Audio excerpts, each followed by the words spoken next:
सही है। निकोली Conti Italy, Barbosa Nuniz पुर्तगाल, Barbosa Nuniz, Abdul Razzaq फारस, निकितिन निकितिन रूस। एक कल कोई लड़की क्वेश्चन लाई थी, इनमें से कौन सा विजयनगर के काल में नहीं आया था? तो उसमें ना एक मार्को पोलो था। मार्को पोलो आया था? अच्छा, उसमें एक इब्न बतूता भी था। देखिए, इब्न बतूता मोहम्मद बिन तुगलक के समय आया था और वही समय विजयनगर का भी था।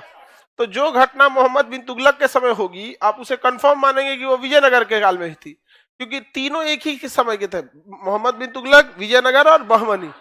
लेकिन मार्को पोलो कहाँ का था? इटली का था। मार्को पोलो याद रखिएगा, था कहाँ का?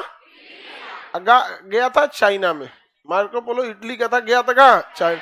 और चाइना में उसने देखा कि बाटा सिस्टम फालतू है और यहाँ पे हम लोग नोट सिस्टम को आगे बढ़ते हैं, तो उसने बाटा सिस्टम को खत्म किया था। बाटा सिस्टम पहले चलता था, विनिमय चीजें कहते थे। जैसे आपके यहाँ सपोज चावल हो गया और आपको गेहूं खरीदना है, तो उस इंसान के पास जाइए जिसके पास गेहूं है, वो आपको गेहूं देगा, बदले में आप उसे चावल देंगे। ये बाटर सिस्टम होता है। बाटर सिस्टम सक्सेस नहीं होता है, क्योंकि हर चीजों की वैल्यू अलग अलग होती है। कैसे सक्सेस होगा बाटर सिस्टम? तो मार्को पोलो जब चाइना गया था ना, तो उसने बाटर सिस्टम की जगह पे नोट सिस्टम देखा था। क्या देखा था? Note system. तो उसने यूरोप में ले गया, यूरोप वाले सब उसको बाद पाउंड स्टर्लिंग वगैरह चालू किए थे सब। तो नॉलेज हमेशा ना एक दूसरे से फैलता रहता है। यहाँ पे पहले क्या था ना कि बाटर सिस्टम ही चलता था, मतलब विनिमय एक चीज से दूसरे चीज में। क्या बताइए, सारी चीजों का वैल्यू एक जैसा रहेगा? कभी एक जैसा नहीं रहेगा। अब क्या कीजिएगा भैया, बाटर सिस्टम ही मजबूरी थी। तो उसके बाद चाइना में गए लोग, देखिए लोग बाटर सिस्टम। भारत में ही देखिए, बाटर सिस्टम की जगह पे हमारे यहाँ मुद्रा आया था। क्या आया था? मुद्रा। कि भैया देखिए, गेहूं हो या चावल या कुछ भी हो, लिखने वाला किधर है? यहाँ। जैसे गेहूं हुआ बाबू, चावल और कुछ भी हो गया, आपका फल हो गया, खरीद बिक्री के लिए घोड़ा हो गया, हथियार हो गया, अलग अलग चीज हो गया। घोड़ा, घोड़ लिख दिए थे, घोड़ा। आदान प्रदान वाला सिस्टम था बाटर सिस्टम, वो अच्छा नहीं था। अब देखिए, भारत में जब दिल्ली सल्तनत आया या फिर प्राचीन काल में देखेंगे जब सिक्कों का निर्माण चालू हुआ, तो उन लोगों ने कहा कि देखो ये चीज ये हम बाटर सिस्टम में नहीं करेंगे, सिक्का डिसाइड कर लो। तो मेनली चाहे देखिएगा तीन टाइप का सिक्का हुआ, तांबा, चांदी, सोना। अलग अलग मौर्य काल में आहत सिक्का, पंचमार्क सिक्का, पर्ण, कौड़ी, चमड़ा का सिक्का सिहाबुद्दीन के समय, सांकेतिक सिक्का लाया बैला, ये क्या नाम है, मोहम्मद बिन तुगलक, शीशे का सिक्का लाया, अलग सातवां। मतलब चाहे जितना भी सिक्का लाइए, तीन चला था, तांबा, चांदी और सोना। ज्यादा वैल्यू सोना का। हाँ, सोना का। तो क्या है ना कि रेट फिक्स कर दिया जाता था कि सोना का सिक्का दीजिएगा, तो एक सोना का सिक्का कोई किलो भर का तो होता नहीं था, पतला ही होता था। उस समय सोना का उतना वैल्यू भी नहीं होता था। तो बाटर सिस्टम में खत्म करके ऐसे फिक्स किया गया कि अगर आप एगो सोना का सिक्का दीजिएगा तो 20 केजी गेहूं मिलेगा, ऐसे करके 18 केजी क्या मिलेगा, चावल मिलेगा। हाँ, ये इससे ऐसे सबका फिक्स था। और घोड़ा एगो सिक्का में मिलवे नहीं करेगा, 10 गो सिक्का चाहिए तो क्या मिलेगा, एगो घोड़ा मिलेगा।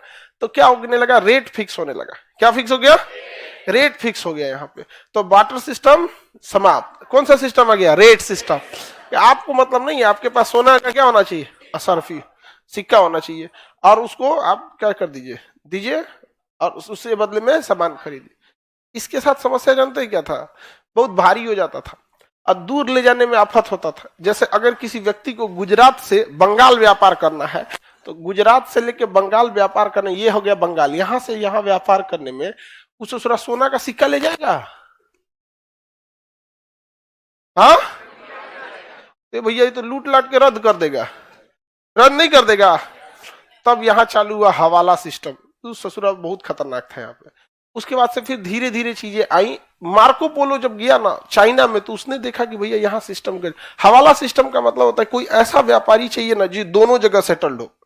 कोई ऐसा व्यापारी चाहिए जो यहाँ पे भी उसकी दुकानें हो और यहाँ पे भी दुकानें हो। यहां भी कनेक्शन हो, यहां भी कनेक्शन हो।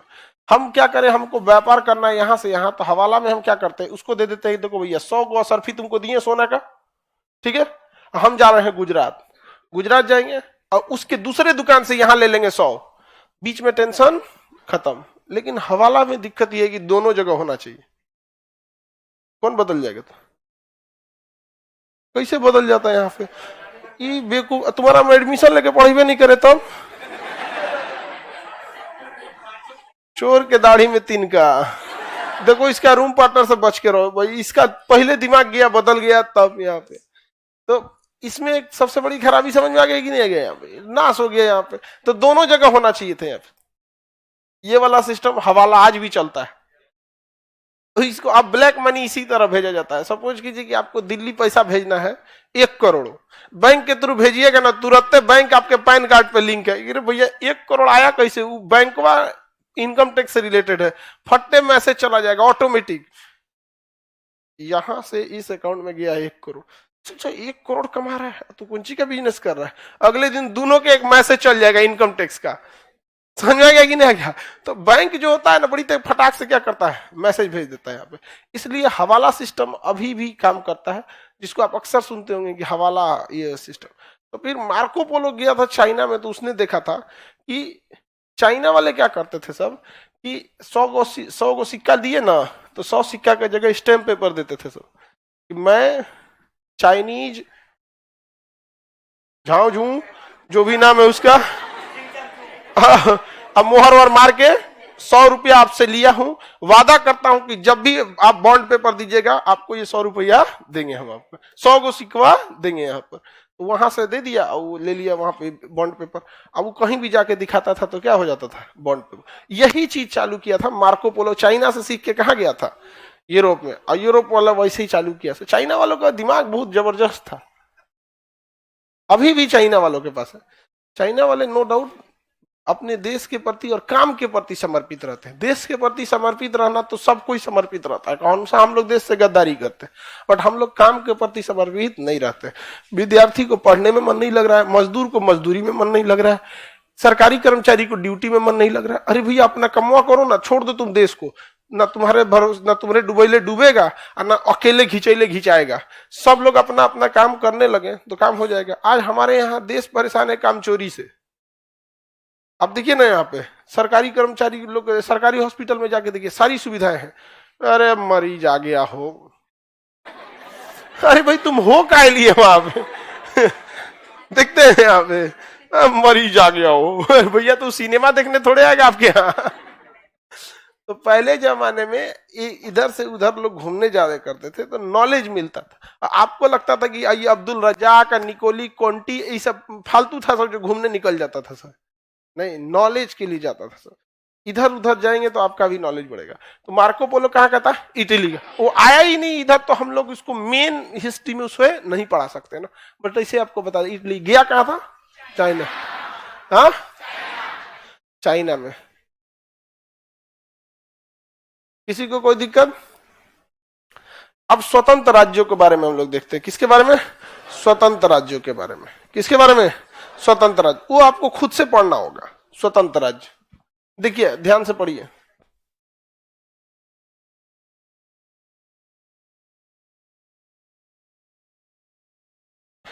स्वतंत्र राज्य जो थे ना, छोटे छोटे होंगे, आपको मिलेंगे। मारवाड़, क्या पहला क्या है, मालवा, मालवा है, मालवा के बाद मेवाड़, मेवाड़, जौनपुर, कश्मीर, बंगाल, नहीं है,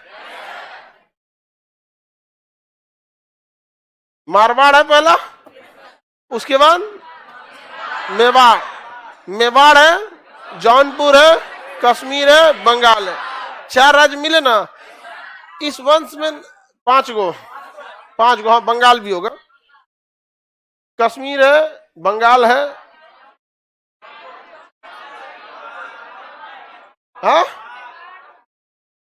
चलिए तब उसको समझिए ध्यान से। ये छोटे वंश है सब, यहाँ पे छोटे वंश जो है सब, ये छोटे वंश में मुख्य राजा से आपको मतलब नहीं है। इसमें कोई, इस छोटे छोटे वंशों में ना कोई एक मेन राजा आ जाएगा, कोई मुख्य राजा आ जाएगा और उसी के बारे में आपको मेनली जानकारी चाहिए होगी। समझ में आ रहा है कि नहीं आ रहा? पहला वंश कौन सा बाबू? मालवा। मालवा, मालवा के बाद मेवाड़। मेवाड़, इसकी राजधानी में हमेशा कभी चित्तौड़ हो जाती थी मेवाड़ की राजधानी, कभी उदयपुर। उसके बाद जौनपुर। जौनपुर, कश्मीर और बंगाल। कश्मीर और बंगाल। कश्मीर और बंगाल, ये छोटे वंश है। इसके बारे में ना आपको उस तरह से नहीं पढ़ना है जैसे आप जैसे विजयनगर को पढ़े, पूरा सिस्टमेटिक कौन स्थापना किया, किसके समय में हुआ, ये सब छोटे वंश है। नाम ही होगा, हेडिंग ही होगा ऊपर, क्या चीज? छोटे वंश, है कि नहीं?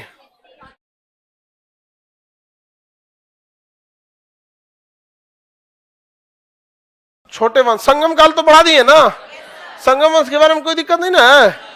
निकोली कॉन्टी, इटली। डोमिगो पायस, डोमिगो पायस, हाँ ना जी, गोली मारो उसको। ये क्या है जी? विजयनगर कुछ काम ही नहीं करेगा अब।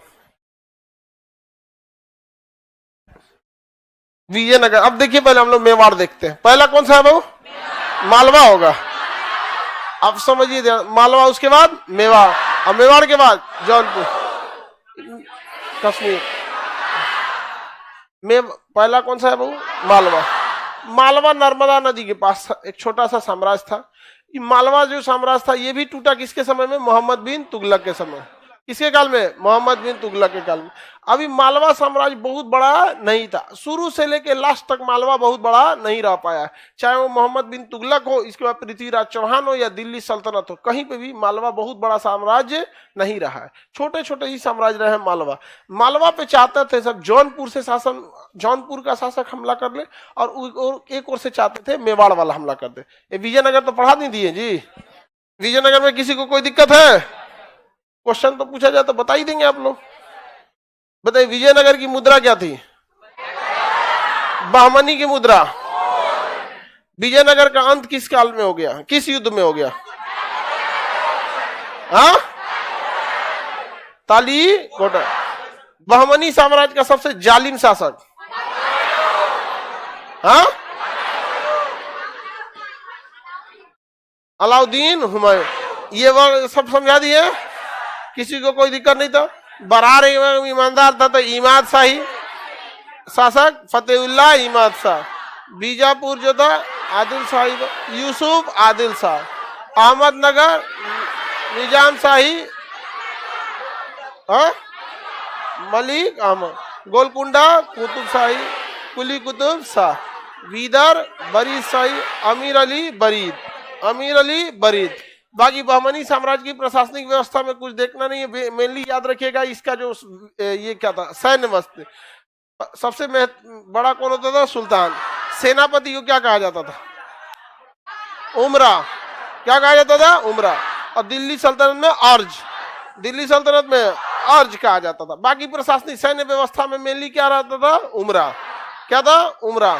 भाषा कौन प्रसिद्ध हो गई? उर्दू। कौन सी भाषा? उर्दू भाषा। अर्थव्यवस्था का मुख्य आधार कृषि, मुख्य आधार कृषि। घोड़े वगैरह का आयात निर्यात होता था। निकितिन कहां से आया था? निकितिन रूस से। मालवा शासक, इसके संस्थापक वगैरह देखना है नहीं। जितने भी छोटे साम्राज्य होंगे, जो अभी जो 5 वंश है, इसके बारे में पूरा डिटेल से आपको लिंकअप नहीं पढ़ना है। हर 5 वंश में एक कोई बड़ा शासक आएगा जिसके बारे में आपको पढ़ लेना है। पूरा लिंकअप नहीं रखना है यहाँ पे, वरना फिर ना आपके लिए हिस्ट्री बोझिल हो जाएगा। तो जो एकदम जो हम बोलेंगे बस उतने पे ध्यान देना है, बाकी पे नहीं। क्योंकि ये कौन से वंश है? छोटे वंश है। इन्होंने बस अपनी फायदा देखा, राजा कमजोर पड़ रहा है, अपना फायदा देखा, अलग हो गया। जैसे विजयनगर भी अलग हुआ था, बट विजयनगर अच्छा खासा 200 सालों तक चल गया कि नहीं? बहमनी साम्राज्य और अच्छा खासा चलेगा सर, बट बहमनी भी बिखर गया कि नहीं बिखर गया? तो अगर शुरुआत देखेंगे तो दिल्ली सल्तनत है, मोहम्मद बिन तुगलक के काल में बहमनी अलग हुआ, कलीमुल्ला के समय बहमनी ही क्या हो गया? टूट गया था। यहाँ पे मालवा जो था किस नदी के तट पे था? नर्मदा और ताप्ती। नर्मदा और ताप्ती के बीच में आता था मालवा, यानी मध्य प्रदेश का निचला भाग। मध्य प्रदेश का निचला भाग कौन सा एरिया था? मालवा। मालवा यहाँ है मालवा, ठीक है, एक जगह कौन सा हो गया, मालवा। अब इधर है जौनपुर का एरिया और यहाँ है मेवाड़। ये चाहता था भैया हम कब्जा कर ले, ये चाहता था हम कब्जा कर ले, दोनों कब्जा कर लिया सर। एक ओर से ले गया जौनपुर, एक ओर से ले गया मेवाड़। बताइए किस वंश के काल में अलग हुए थे सब ये, तुगलक वंश। अब आपको पता है मोहम्मद बिन तुगलक के काल में सबसे ज्यादा क्या हुआ था, बिखरा हुआ था, सबसे ज्यादा क्या हुआ था, हाँ बिखरा हुआ था। इनको धार को इन्होंने क्या, इसकी राजधानी क्या थी, धार, जिसे आगे जाके धारा नगरी वगैरह हुआ था, इसकी राजधानी क्या थी, धार। तुगलक वंश के गवर्नर जो थे क्या नाम था, दिलावर खान। इसने स्वतंत्र किसकी स्थापना कर दिया, मालवा की। कोई भी जगह का स्थापना वहां का या तो सामंत किया है या तो वहां का गवर्नर किया है। सामंत ही क्या कहलाता था, गवर्नर। तो स्वतंत्र मालवा की स्थापना किसने किया, दिलावर खान। कौन, दिलावर खान। समझ में आ गया कि नहीं आ गया, किसके शासन काल में, मोहम्मद बिन तुगलक। तुगलक वंश के काल में, मोहम्मद बिन तुगलक के काल में इसने क्या कर दिया, अलग कर दिया। तुगलक वंश के काल में, समझ में आ गया। संस्थापक किन दो नदियों के बीच, हाँ, दिलावर खान का असली नाम क्या था, हुसैन। कोई मतलब नहीं बनता है, आपको ये दिलावर खान नहीं याद है तो कोई दिक्कत नहीं है, कोई दिक्कत नहीं है। मालवा नर्मदा और ताप्ती नदी के बीच का एक एरिया था, तुगलक वंश के काल में अलग हो गया। इस पर मतलब सत्ता स्थापित करने के लिए राजस्थान से मेवाड़ आ गए और उधर में सरकी शासक आ गए। सरकी जौनपुर के एरिया में था, समझ में आ गया कि नहीं गया। इस देखिए मालवा वंश में, ये मध्य प्रदेश में, वर्तमान किस राज्य में आएगा, मध्य प्रदेश में आएगा। इस वंश का एक सबसे प्रमुख शासक याद रखिए, दिलावर खान तो क्या था, संस्थापक। दिलावर खान संस्थापक, हुसंग शाह, कौन सा, हुसंग शाह। दिलावर खान तो संस्थापक हो गया। इस वंश का सबसे प्रसिद्ध शासक हुसंग, इसी के नाम पर होशंगाबाद शहर की स्थापना किया गया और आज भी मध्य प्रदेश में होशंगाबाद शहर अवस्थित है। और नोट जो हम लोग लेते हैं ना, छापने का व्यवस्था नहीं है, नोट में यूज होने वाला कागज, नोट नहीं छपता है, नोट में यूज होने वाला कागज कहाँ आता है, होशंगाबाद। कहां से, होशंगाबाद। याद रहेगा। बताइए मालवा के संस्थापक दिलावर खान, सबसे प्रमुख शासक कौन सा शहर की स्थापना है, होशंग शासक शाह ने कौन से शासन के, होशंगाबाद शहर की क्या कर दिया, स्थापना कर दिया। मालवा वर्तमान किस राज्य में है, हाँ, मध्य प्रदेश। आगे बढ़े। 1436 ईस्वी में इस वंश को समाप्त करके महमूद खिलजी ने इसे किसमें मिला लिया, मालवा में। किसमें मिला दिया, तुगलक वंश के काल में क्या हुआ था, अलग हुआ था। तुगलक वंश के काल में क्या हुआ था, अलग हुआ था। गुलाम वंश के बाद कौन आया था, खिलजी, उसके बाद तुगलक। भारत में जितने राज्य का बिखरा हुआ था सबसे ज्यादा किसके समय हुआ था, हाँ, मोहम्मद बिन तुगलक। ये जो खिलजी वंश देख रहे हैं ये नया खिलजी है, ये दूसरा छोटे साम्राज्य में, तो इसको याद रखने की जरूरत नहीं है यहाँ पे। अब देखिए मेवाड़ देखते, मेवाड़ चाहता था कि नहीं इस पे कब्जा करना। मेवाड़ के राजा थे राणा कुंभा, राणा कुंभा। अब ये चाहते थे इस पे क्या कर सके, कब्जा कर सके। और ऊपर से शासक करने आया था नया खिलजी वंश की स्थापना के लिए महमूद खिलजी। कौन आ गया था, महमूद खिलजी। इन्होंने महमूद खिलजी को क्या कर दिया, पराजित कर दिया। क्या कर दिया, पराजित कर दिया। किसने, राणा कुंभा ने। तो बताइए मालवा पर अधिकार मेवाड़ के किस शासक ने किया, राणा कुंभा। मेवाड़ की राजधानी चित्तौड़, मेवाड़ की राजधानी चित्तौड़, उदयपुर भी रही है, चित्तौड़ भी रही है, लेकिन ज्यादा समय तक मेवाड़ की राजधानी क्या रही, चित्तौड़। मेवाड़ किस राज्य में, राजस्थान। मेवाड़ किस राज्य में, अब ये राजस्थान से कहां आ गए हैं, मध्य प्रदेश। अब किसको हरा दिए हैं, किस शासक को, शासक नहीं, साम्राज्य को, मालवा को क्या कर दिया, हरा दिया। और इस विजय उपलक्ष्य में वापस जब वो गए चित्तौड़ में तो कीर्ति या विजय स्तंभ बनाए, कीर्ति स्तंभ या विजय स्तंभ। तो बताइए तो चित्तौड़ में विजय स्तंभ किसने बनवाया, हाँ, राणा। अब ये आया महमूद खिलजी, कहा कि हमारा साम्राज्य थोड़े था, ये साम्राज्य था, मालवा था, साम्राज्य क्या था, मालवा। तो मालवा पे कहता है महमूद खिलजी कि हमने जीता। और राणा कुंभा कहता है कि अरे मालवा को छोड़ो ना, मालवा को तो जीतवे किए, इसको भी हरा दिए हम। तो ये अपना बना दिए विजय स्तंभ तो ये कहा कि भैया हमको कहाँ हराए हैं, उन्होंने हराया है मालवा के शासकों को, हम भी हराए हैं मालवा के शासकों को, यानी फाइनली हारा कौन, मालवा। एक ओर से दावा कर रहे हैं राणा कुंभा, सांगा नहीं जी, राणा कुंभा। एक और दावा कर रहे हैं महमूद खिलजी। तो राणा कुंभा अपनी राजधानी चित्तौड़गढ़ में बनवा लिए विजय स्तंभ। तो ई भी गया तो अपने मध्य प्रदेश में एक जगह है मांडू, तो वहां पे उसने 7 मंजिला क्या बनाया, स्तंभ बना, यो स्तंभ बनाया कि हम भी जीते हैं यहाँ पे। इसका कोई चर्चा नहीं है, लेकिन राणा कुंभा के विजय स्तंभ की चर्चा है और कई एग्जाम में पूछ चुका है। बताइए विजय स्तंभ किसने बनाया, किस विजय उपलक्ष्य में, मालवा विजय को, मालवा विजय को। बाकी वो महमूद खिलजी याद रखना है, हाँ नहीं याद रखना है यहाँ पे। बाद में फाइनली अकबर में, अकबर के काल में, फाइनली किसके काल में, अकबर, क्योंकि राणा कुंभा का भी साम्राज्य बहुत ज्यादा तो चल ही नहीं पाया था यहाँ पे। तो अकबर के काल में अब्दुल्ला खान के नेतृत्व में मालवा पर किसने जीत गया, अकबर ने जीत गया। किसने जीता, अकबर। किसके नेतृत्व में, हाँ अब्दुल्ला खान के नेतृत्व में। आपको अब्दुल्ला खान नहीं याद रखना है, बस याद रखें अकबर ने फाइनली मालवा पर अधिकार किसका हुआ, फाइनली मालवा पर अधिकार। अब एक बात बताइए, अकबर का शासनकाल आता है 1600 में, 1556 में आता है पानीपत का द्वितीय युद्ध, 26 में हो गया 1526 में आपका पानीपत का प्रथम युद्ध बाबर के समय होता है, उसके बाद आता है हुमायूं, फिर 56 में पानीपत का द्वितीय, और उसके बाद अकबर का शासन करता है। तो क्या उतने लंबे समय तक इस मालवा पर एक ही राजा का शासन होगा, एक लंबा समय चलेगा तो शासक भी बदलेगा कि नहीं बदलेगा। तो आप बताइए मालवा पर अंतिम फाइनली किसका अधिकार हो गया। उस समय जब अकबर ने आक्रमण किया तो उसने भेजा किसको, अब्दुल्ला खान। इससे मतलब नहीं अब्दुल्ला खान को भेजा या नहीं भेजा, अकबर ने अपनी सेना भेजा, और उसकी सेना किससे जाके लड़ी, बाज बहादुर। किसे, बाज। ये याद रखिएगा बाज बहादुर, क्योंकि जब अकबर पढ़ाएंगे ना तब वहां आपको याद रखना पड़ेगा कि अकबर की सेना किससे लड़ी थी, बाज बहादुर। किसे, बाज बहादुर। देख रहे हैं कितना खिचखिच कर दिया है। छोटका साम्राज्य जितना पढ़ेंगे उतना नौटंकी होगा, खिचड़ी बना दिया। बताइए जगह, वर्तमान मध्य प्रदेश, नदी नर्मदा ताप्ती, नर्मदा और ताप्ती, यही ना हो गया मालवा।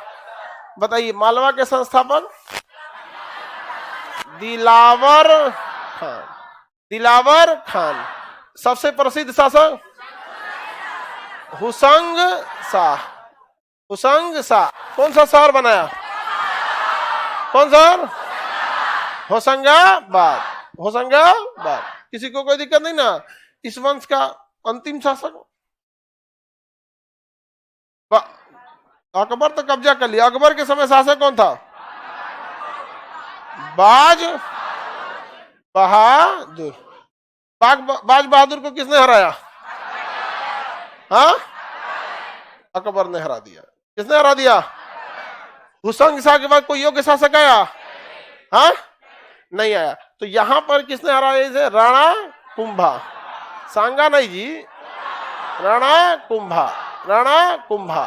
और इसी के विजय उपलक्ष्य में इन्होंने क्या बनाया, विजय स्तंभ, विजय स्तंभ, विजय स्तंभ। किसी को दिक्कत, विजय स्तंभ। तो तीनों राजा याद रखना है। हुसंग शाह के बाद कोई भी योग्य शासक नहीं है। इस पे एरिया पे कब्जा करने के लिए आपसी विवाद हो गया, वहां से खिलजी आकर आक्रमण करने लगे सब। और यहाँ से कौन आक्रमण कर दिया, हुसंग शाह की मृत्यु के बाद आक्रमण किसने कर दिया, राणा कुंभा। और राणा कुंभा जीत गए या नहीं जीत गए, जीत गए। और अपनी राजधानी कहां पर, चित्तौड़। क्या बनवाया, ये कहां पर है, चित्तौड़। चित्तौड़ किसकी राजधानी है, मेवाड़ की। किसकी राजधानी, मेवाड़। मालवा पे फाइनली शासन किसका हुआ, अकबर का। किसका हुआ, अकबर। अकबर ने किसे हराया, बाजवा। किसे हराया, बाजवा। होशंगाबाद शहर की स्थापना हुसंग शाह, मालवा की स्थापना दिलावर खान, मालवा की स्थापना। इसको पूरा लिंकअप में याद रखने की जरूरत नहीं है, बस आपको 2 शासक याद रहेंगे ना तो इसमें आराम से काम हो जाएगा। हुसंग शाह और बाज बहादुर, हुसंग शाह और बाज बहादुर। हुसंग शाह के बाद इस पर आक्रमण किसने किया, राणा कुंभा। हुसंग शाह की मृत्यु के बाद कोई योग्य शासक बचा नहीं। मालवा मालवा पर अधिकार किसने कर दिया? राणा कुंभा। राणा कुंभा ने इस विजय के उपलक्ष्य में चित्तौड़ में क्या बनवाया? विजय स्तंभ। इसी को हम लोग कीर्ति स्तंभ भी कहते हैं। क्या कहते हैं? कीर्ति स्तंभ। इस वंश के अंतिम शासक बाज बहादुर।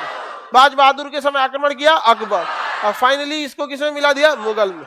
किसमें मिला लिया? मुगल में। अकबर मुगल वंश का शासक था, तो अकबर अपने साम्राज्य अर्थात मुगल वंश में मिला लिया। किसी को दिक्कत? कहां से आया कहां को गया, इस छोटकर वंश में नहीं याद रखना है, क्योंकि इसके बाद इस जब भी कोई एक वंश आता है और उस वंश को मार के उस एरिया पे अगर कोई दूसरा वंश शासन करता है, जैसे गुलाम वंश खत्म करके खिलजी, तुगलक, सैयद और लोदी, तो समझ में आता है कि भैया एक के बाद एक आ रहा है। यहाँ पे तो लूट खसोट हो रहा है, तो आधा कौन और ले जाएगा, आधा कौन और ले जाएगा। स्वतंत्र मालवा तो बचा ही नहीं यहाँ पे, इसलिए आपको बस मालवा का याद रखना कि बड़का शासक कौन था। अब उसके बाद याद रखना कि इनने से कौन बकोटा और उनने से कौन बकोटा। इनने से बकोटे राणा कुंभा, अब फाइनली बकोट लिया अकबर। फाइनली बकोट लिया अकबर। मालवा को ही मारवाड़ बोलते हैं क्या? नहीं भैया, मारवाड़ राजस्थान में, मालवा मध्य प्रदेश में। लिखे तो है मालवा एमपी मध्य प्रदेश में। किसी को मालवा में दिक्कत?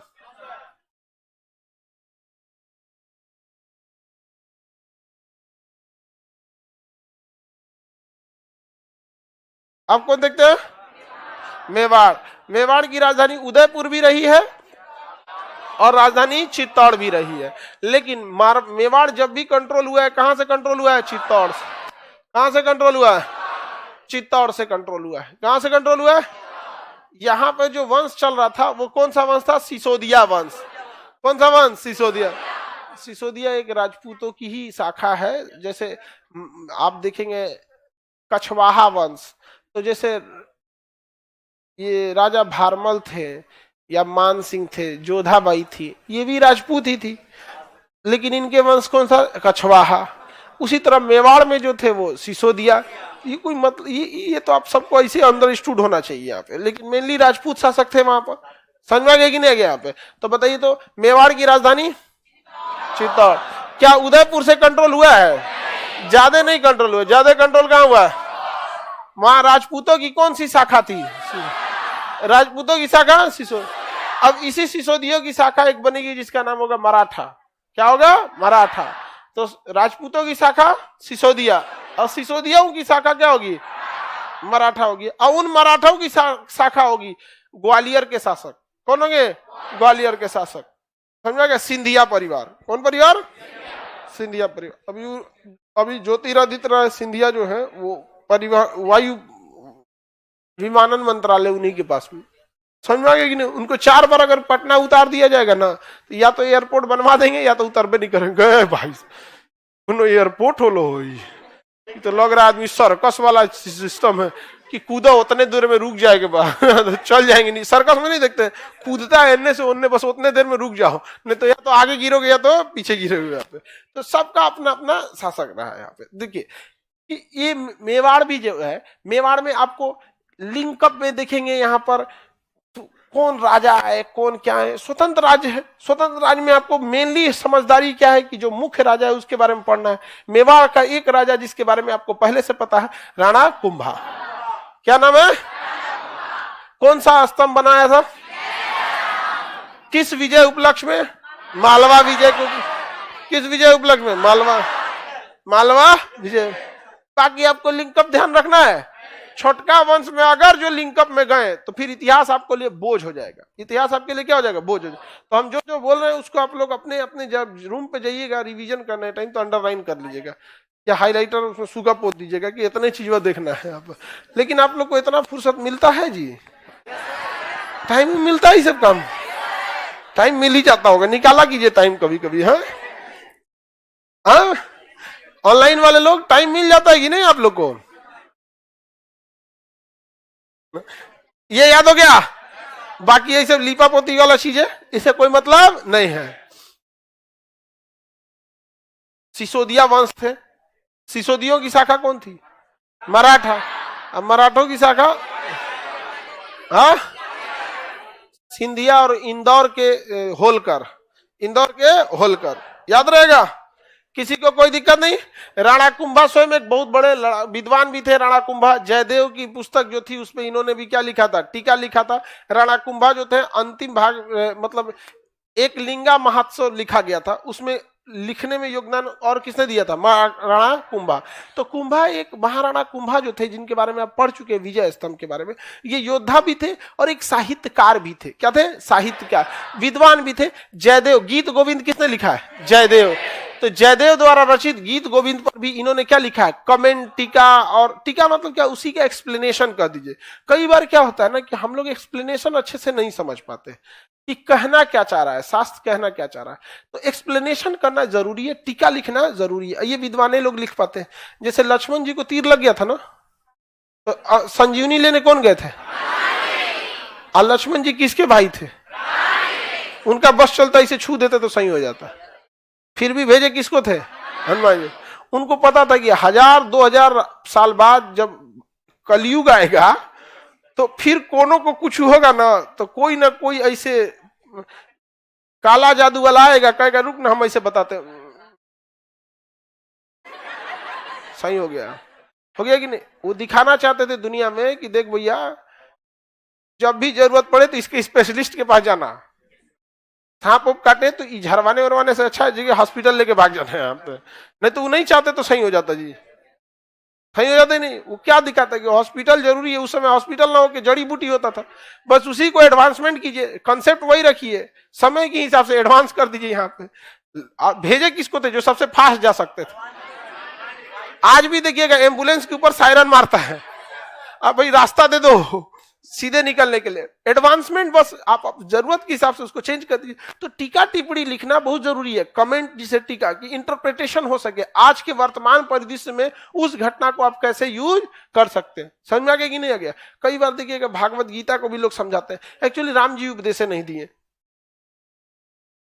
उपदेश दिए कौन, कृष्ण भगवान। वो एकदम शांत आदमी थे एकदम, यहाँ ज्यादा उपदेश नहीं देते थे यहाँ पे। तो इन्होंने बताइए विद्वान थे या नहीं राणा कुंभा। तो जयदेव की पुस्तक पर टीका टिप्पणी किसने लिखा है, एक लिंगा महात्म्य के अंतिम भाग में भी रचना किसने किया, राणा कुंभा। अब देखिए हर राजा का अगला शासक कोई जरूरी नहीं कि योग्य हो जाए। जैसे बाबर अपनी दम पे सत्ता स्थापित किया, चाहे जो भी हो यहाँ के लोगों को हराया, लेकिन उसका बेटा हुमायूं सत्ता स्थापित नहीं कर पाया। आगे पढ़ेंगे, हुमायूं का बेटा अकबर आया तो उसने क्या किया, सत्ता स्थापित किया। तो जितना बहादुर राणा कुंभा थे, जितना साम्राज्य को ले सके, उनका पुत्र जो था उदा उतना साम्राज्य को आगे नहीं ले जा पाए। तो जब साम्राज्य को आगे आप नहीं ले जा पाएंगे तो हम कौन सी के लिए याद कराएंगे भैया, हाँ समझ में आ गया कि नहीं। अब मेवाड़ के अगला शासक राणा सांगा। तो राणा कुंभा के बाद उदा पढ़ेंगे कि सीधे राणा सांगा, याद पढ़ेंगे ना। शासक कौन हो गए, राणा सांगा। मेवाड़ की शक्तिशाली थे या नहीं थे, बहुत ज्यादा शक्तिशाली थे। यहाँ पर समझ आ गया कि नहीं आ गया। राणा सांगा मेवाड़ का शक्तिशाली शासक थे, जो जयमल के क्या थे, पुत्र थे। उनका वास्तविक नाम संग्राम सिंह। तो बताइए राणा कुंभा के बाद सबसे योग्य शासक कौन है, राणा सांगा। अब ये राणा सांगा जब आएंगे तो इस राणा सांगा का युद्ध किसके साथ होगा, बाबर के साथ। किसके साथ, रेडी है। कुछ चीजें राणा सांगा। देखिए राणा सांगा जो थे वो दिल्ली पर आक्रमण करना चाहते थे। राणा सांगा कहां आक्रमण करना है, लेकिन एक गलती हो गया इन लोग से। दिल्ली पर आक्रमण करना था तो दिल्ली को कमजोर कीजिए और उसी के थ्रू कमजोर कीजिए जो आपके कंट्रोल में है। लेकिन इन लोगों ने निमंत्रण भिजवा दिया बाबर को, निमंत्रण भिजवा दिया बाबर को, कहा कि तुम दिल्ली पर आक्रमण करो, जितना धन दौलत लूटना है लूट के निकलो, यहां से निकलो। अब ससुरा बाबर आया, दिल्ली पर आक्रमण किया, धन दौलत लूटा पानीपत के प्रथम युद्ध में। उसके बाद कहता है दिल्ली ठीक लग रहा है, यही रह जाते हैं। तो अच्छा बाबर की गलती क्या थी, उसके यहाँ कुछ था ही नहीं। उसको समरकंद से भगा दिया गया, काबुल से भगा दिया गया, कंधार से भगा दिया गया, फरगाना से भगा दिया गया। बाबर को रहने के लिए झोपड़ी तक नहीं था। और यहाँ आके कहा कि भैया ये एरिया है, जहां रहना चाहो रह सकते हो। और पहाड़ था अफगानिस्तान, पहाड़ पे जहां मन वहां नहीं रह सकते हैं। यहाँ पे तो जहां मन वहां खेती हो जाती है। यहाँ पर बताइए इन लोग से गलती हुआ कि नहीं हुआ। तो भाई बुला के लाएंगे बाबर को, धो दिया तो फिर हल्ला करेंगे लोग। तो वहां आ गए तो राणा सांगा जब कहे पानीपत की पहली लड़ाई जीत गया बाबर, तो राणा सांगा कहे कि अब जाओ बाबर, देख रहे हैं राणा सांगा साहब बहुत अच्छा जगह है, हम अब यहीं रह जाते हैं। तब राणा सांगा ने कहा कि तुमको हम यहां रहने ही नहीं देंगे, हाँ हम यहां रहने नहीं देंगे। और सारे शासकों को मिलाएं राणा सांगा, मेदिनी राय को मिलाएं राणा सांगा, अफगान को जो छोटे मोटे लोधी वंश के जो छोटे मोटे शासक थे उनको मिलाया, कहे कि बाबर को भगाना जरूरी है, यहां पर पानीपत की लड़ाई जीत गया है बाबर, अब यहीं रहेगा। उस समय जो लोधी इब्राहिम लोधी को हरा दिया था कौन? बाबर। अब बाबर के सामने दो रास्ता था, या तो राणा सांगा से लड़ाई लड़े या तो अपने झोपड़ी पलानी में वापस लौट जाए। तो बाबर ने अपनी सेना से पूछा क्या चाहते हैं लोग, वापस वही जिंदगी जीना चाहते हो भेड़ बकरियों वाला, जानवरों वाला? क्या वापस उसी पत्थर पे जाके रहोगे? क्या वहीं तुम रहोगे या युद्ध करोगे राणा सांगा के साथ? तो उसकी सेना कहेगी भैया यहां अगर युद्ध की है, हारियो गए तो तत्काल मरेंगे, अब वापस वहां गए तो भूखले मरेंगे, एक काम कीजिए लड़ाई चालू किया जाए। तो राणा सांगा के साथ फिर क्या हो गया? लड़ाई चालू हो गई। समझ में आ गई नहीं? खानवा की लड़ाई में बाबर ने किसे हराया? राणा सांगा। तो छोटे राजवंश के बारे में आपको पूरा लिंकअप नहीं ध्यान रखना है। राणा सांगा, हालांकि राणा सांगा योग्य शासक थे, नो डाउट इसमें, लेकिन कूटनीति कभी कभी गड़बड़ा जाती। इनका मेन उद्देश्य कहां जीतना था? दिल्ली। अच्छा, दिल्ली पे जीतने के लिए छोटे मोटे लड़ाई किए भी थे, जिसमें सबसे फेमस था घटोली, नहीं खतौली, याद रखिएगा। हालांकि कुछ किताबों में घटोली लिखा है और कहीं कहीं क्या लिखा है? खतौली के युद्ध। खतौली के युद्ध में इसने दिल्ली के सुल्तान इब्राहिम लोदी को क्या कर दिया था? पराजित कर दिया था। लेकिन इब्राहिम लोदी पूरी तरह से पराजित नहीं कर पाए थे। तो राणा सांगा का मुख्य ध्यान कहां था? दिल्ली। और दिल्ली पर आक्रमण करने के लिए उन्होंने खतौली के युद्ध में किसे हराया था? इब्राहिम।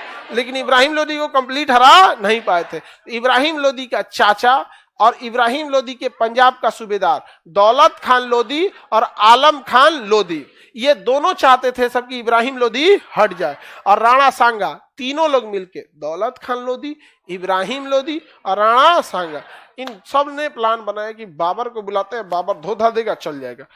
इन लोग को लगा बाबर चल जाएगा, और वो आके यहीं रह गया। आगे क्या हो गया? रह गया। समझ आ गया कि नहीं आ गया?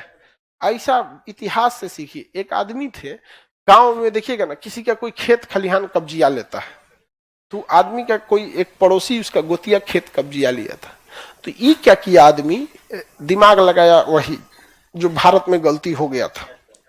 एगो बहुत दबंग आदमी को, नेता होता को कहा कि आप ही आइए हमारे यहाँ, खेत खलिहान जो था 1 बीघा ले कब्जिया लिया था, तो कहा कि हमारा ये छुड़ा दीजिए। तो उसको बुलाया, सारा समझाया, ये लोग पावरफुल नहीं है, ये नहीं है, वो नहीं है, खलिहान छोड़ा दीजिए। 1-2 महीना वहां उसके नेता उता लोग के पास तो आदमी की कमी नहीं होती है, लाठी उठी लेके बैठा, अब भगा दिया, भागे यहां से, सबको वहां से भगा दिया और उसके वही कब्जिया लिया। बाबर ऐसे ही नहीं किया था। अरे भाई तू गोतिया से लड़ियो सकता था, ये कहां किसको बुला के ले आ दिया यहाँ पे, तो कोई लड़ियो नहीं पाएगा यहाँ पे। तो उसको इतिहास जो उसको हमको जब पता लगा तो उसको ले जाके ई वाला कहानी बताए थे। देखिए राणा सांगा जो थे ना, इतिहास जब उसको पढ़ाए ना कि भाई उसने भी क्या गलती किया, वो भी इब्राहिम लोदी को हटाना चाहता था, मतलब उसके खेत में जो कब्जा किया था, तो बुला लाया किसको? बाबर को। समझ में आ रहा है कि नहीं आ रहा है? तो किसी भी साम्राज्य के लिए वहां का राजा का बड़ा होना जरूरी है, बहुत बड़ा होना जरूरी है। समझ में आ गया? राजस्थान के शासकों के साथ एक चीज अच्छाई थी, वो स्वाभिमानी थे। उनका चाहे छोटा लड़ाई हो या बड़ा लड़ाई हो, वो स्वाभिमान के लिए लड़े थे। और हम बिहार में लोग क्या है ना, अपना स्वाभिमान भूल गए हैं लोग। यहाँ पे आप खुद से सोच के देखिए, अशोक के साम्राज्य जितना बड़ा था ना, या चंद्रगुप्त मौर्य का साम्राज्य जितना बड़ा था ना, शायद उसका 2% भी नहीं था महाराणा प्रताप के साथ, या फिर महाराणा कुंभा के साथ, या महाराणा सांगा के साथ, या पृथ्वीराज चौहान का, या फिर आपके ये मेवाड़ के राजा, अरे भाई राणा प्रताप के पास। इन लोग के पास अशोक का जो साम्राज्य था या चंद्रगुप्त मौर्य का जो साम्राज्य था, उसका 2% हिस्सा भी नहीं था यहाँ पे, उतना बड़ा साम्राज्य। और आज भी अगर देखिएगा भारत के प्रतापी शासकों के बीच में तो अशोक का चर्चा नहीं होगा, चंद्रगुप्त मौर्य का चर्चा ही नहीं होगा। पृथ्वीराज चौहान बहादुर थे, नो डाउट, राणा प्रताप बहादुर थे, राणा सांगा, राणा कुंभा बहादुरी थे, लेकिन भैया एक बात बताइए, समुद्रगुप्त रहता, अशोक रहता, चंद्रगुप्त मौर्य रहता, तो ये बाबर ओबर को तो इसे जेब में लेके घूमते हैं, बाबर जेब में डाल लो। गांव में देखिएगा ना बाबा चाचा लोग को जेबिया में इतना सामान धैले रहते हैं, तो बाबर को लेके घूम जाते लोग यहाँ। तो कहीं ना कहीं पश्चिमोत्तर साम्राज्य कमजोर पड़ा था। अब आप गरिया लीजिए चाहे कुछ कर लीजिए, आया था वो यहाँ पे चौपट करके चला गया। मौका तो हम लोग ने दिया यहाँ पर। या हर्षवर्धन को ही लीजिए, अंतिम महान शासक हर्षवर्धन, दम था कि आ जाते, हर्षवर्धन के समय आ जाते, कभी नहीं आ पाते। दक्षिण भारत पढ़ा दिए हैं, समुद्र राजेंद्र चोल पढ़ा दिए हैं, आप लोग पढ़ लिए ना। आपको क्या लगता है राजेंद्र चोल के समय बाबर आ जाता? हाँ, नहीं आ पा। जब बाबर भारत में आया ना, राणा सांगा को पराजित किया, तो उसने अपनी आत्मकथा में लिखा कि मैं जब भारत पर आक्रमण किया तो उस समय 2 ही हिंदू वंश थे, हिंदू शासक थे, एक राणा सांगा और एक कृष्ण देव राय, जिसमें सबसे बहादुर कृष्ण देव राय, सबसे बहादुर कृष्ण देव राय। समझा कि नहीं आ गया? और अपने से एक बात सोचिए कि अगर 2 लोगों में लड़ाई हो रही है, 2 लोगों में लड़ाई हो रही है, उसमें एक व्यक्ति मेरे पास आया कि आप चल के उसको झगड़ा सुलझा दीजिए या आप जाके मार दीजिए, तो मेरे मन में पहले ही बैठ जाएगा कि ये शासक कमजोर है, वरना मार सकता था तो हमारे पास क्यों आया। और जब हम उसे मार देंगे तो फिर एक बात सुनेंगे, नहीं सुनने वाले। पता नहीं क्या साम्राज्य चल रहा है। उसके बाद बाबर आया, तो बाबर को तो यहाँ पे शेरशाह सूरी बिहारी ही था, बाबर के बेटा को भगा दिया।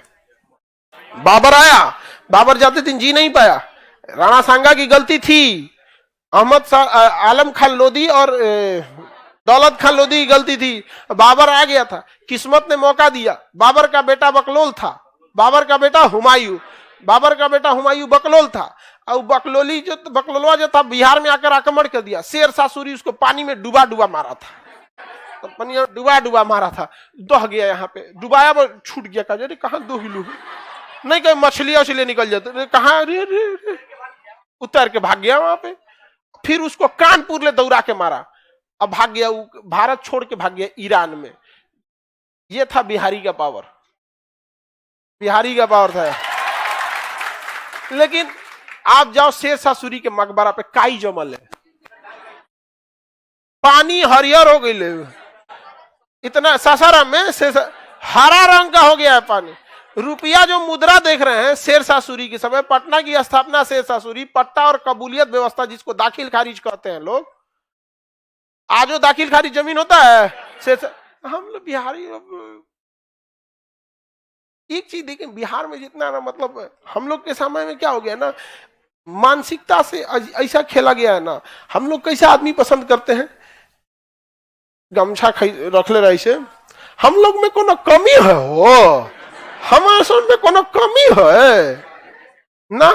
अमेरिका से आगे हैं हम लोग, नासा तो हम ही लोग का ब्रांच है, हेडक्वार्टर भागलपुर में होगा,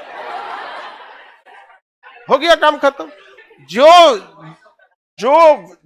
जो जनता या जहां के लोग अपने गौरवपूर्ण इतिहास को नहीं जानते हैं, वो इतिहास वर्तमान भी चौपट हो जाता है। जिस बाबर को परेशान थे लोग ने, उसके बेटा को दौड़ा के मारा था किसने? शेरशाह। और जाके दिल्ली सल्तनत ने दिल्ली पे कब्जा किया था। शेरशाह सूरी को कहा था लौट के नहीं आना, शेरशाह सूरी भाग गया था। सॉरी, ये हुमायूं भाग गया था, लेकिन शेरशाह सूरी की अचानक मृत्यु हो गई, तोप का गोला चलाया, गोलों में वापस चलाया। तो गड़बड़ हो गया यहाँ पे। चलिए अब आगे